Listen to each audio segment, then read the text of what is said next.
Many in the church are stunned over the death of Cardinal Meisner. The German cardinal was the former Archbishop of Cologne and was a leading Orthodox voice. Today, people are remembering the outspoken cardinal. He was a hero, and he was a friend of mine. No, and he loved, yeah. As I said, he believed just everything. He believed in the incarnation. He believed everything. He was a real pastor. Last year, Meisner and 3 other cardinals wrote to Pope Francis for clarification on the Holy Father's letter, The Joy of Love. Cardinal Meisner was 83 years old. Edward Penton, Rome correspondent for EWTN's National Catholic Register, joins us.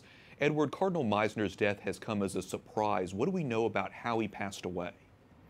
Well, I believe it happened this morning after breakfast. He was preparing for Mass, and he fell asleep and passed away in his sleep with a breviary in his hand, according to Cardinal Rainer Volki of Cologne.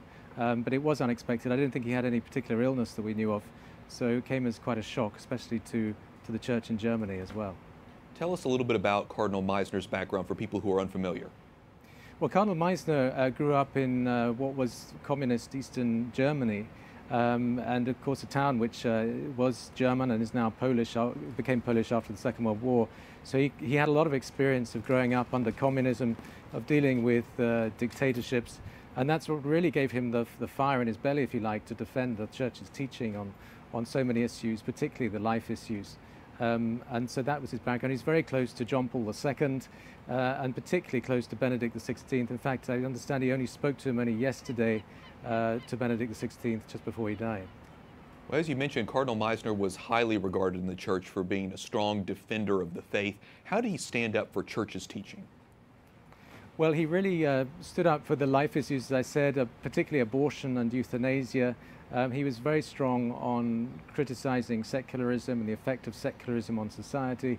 All around, he was very, very strong on these issues, which brought him into conflict, of course, with many people in Germany, which has become very secular in itself. But of course, he also put his name to the dubia, the 5 questions that were sent to the Holy Father asking for clarification on Amoris Laetitia, his post-apostolic exhortation, post-synodal apostolic exhortation.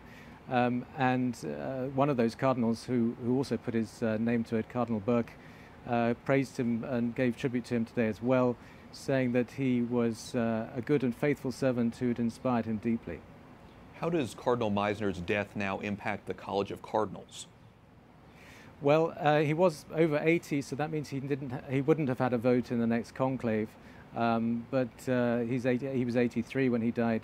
But that means that the total number of cardinals comes down from 225 to 224.